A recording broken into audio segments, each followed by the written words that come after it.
What's up, everybody? It's a late night here, Sunday night, Mother's Day, for the next 22 minutes.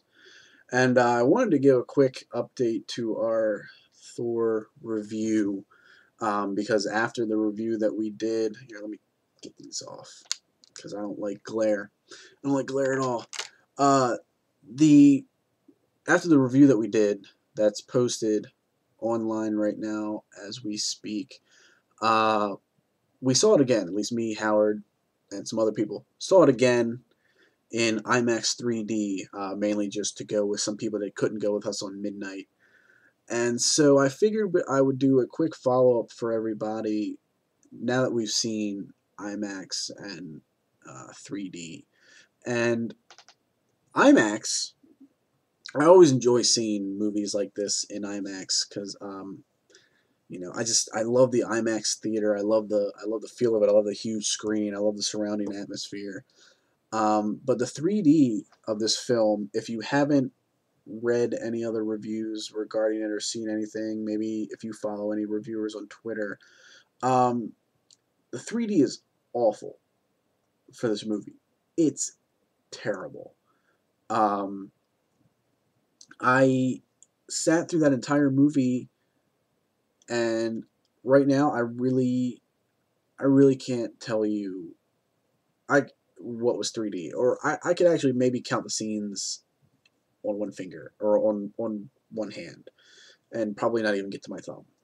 I saw a few rain scenes that were in 3D, and something in the opening. I don't remember what it was. I just remember something in the opening popped out.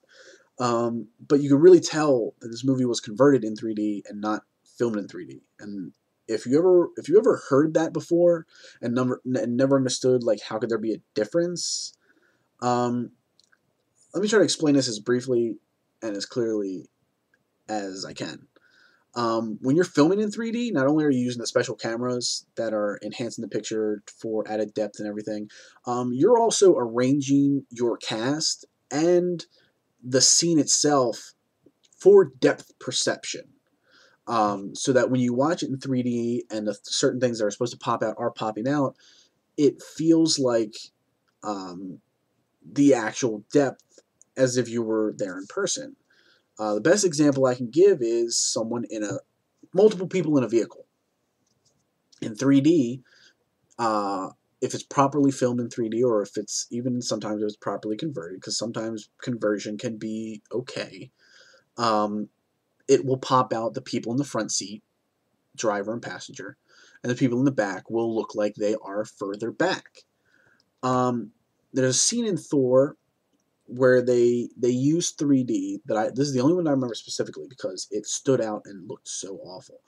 Um, was Jane Foster or Natalie Portman's characters, Skarsgård and Kat Dennings, in the vehicle, and you have Skarsgård and Natalie Portman in the front seats, and you have Darcy in the back, and they use the conversion to pop the two up to give the depth of front and back seat. The thing is, though, it didn't work. Like you could see they were in 3D, but with depth like that, the person in the back seat isn't supposed to look the same size and dimensions as the people in the front seats. They're supposed to look further back. She didn't. She actually looked like she wasn't really in the scene at all. She actually looked like she was digitally added to the back of that scene. Like just stood out so weird, and that's probably nitpicking. And I'm not nitpicking the film itself. I'm mainly just nitpicking the 3D conversion.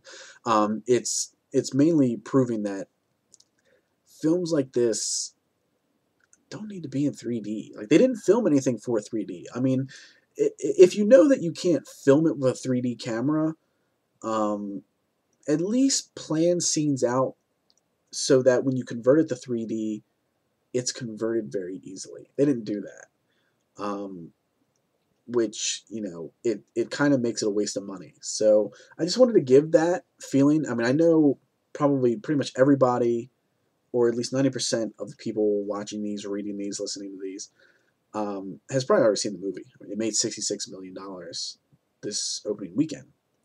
Very good.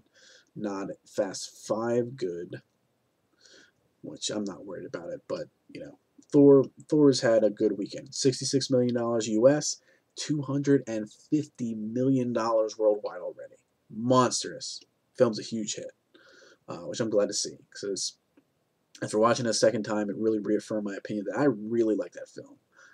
I initially walked out of that film just kind of liking it, and then the more I thought about the film, I really liked it. And then watching it again and seeing those scenes that I was thinking about, it cemented the fact I really like that film. But I felt with the 3D, especially in this area, we live in Maryland. 3D IMAX was $16.50 per ticket. Makes it tough to really justify seeing things like that. Definitely shows that Captain America, I'm not seeing it in 3D. No way. They may have done a better job in converting that to 3D. Who knows? But they didn't show the trailer. As far as like 3D trailers go for that night, I think they only showed Pirates. And the Pirates trailer was better 3D than the whole Thor movie. The countdown to the movie, because they do, excuse me, for the IMAX presentation right before they go into the film, they do this kind of little sort of countdown that then immerses you in the full IMAX experience. And that countdown was in more 3D, and not more 3D. That was a terrible choice of words, and was better in 3D than the entire film. But anyway, just wanted to let you guys know that. Um, Also, for 3D movies, I've learned sit in the middle of the theater, not like the exact middle. Like I think we were sitting in like the fifth or sixth row, and everything that was in 3D in the previous things before Thor really popped out, like really just came up into my face. It was really cool looking. Usually we would sit further back, and while it does pop out, it doesn't like hit you like it did there, and that was good, like that. Yeah, but I digress. Don't want to take up too much of your time. It's supposed to just be a quick update. So just want to let you know about the 3D. If you haven't seen the movie, go see it. It's really enjoyable. Anyone that has already seen it, hope you liked it. Would love to hear your opinions in the comments section. Go ahead and leave them. Awesome. Good night, guys. Chinlock will be posted up soon. So have a listen, and we will see you again on Monday when I bring up the weekend box office. All right, guys.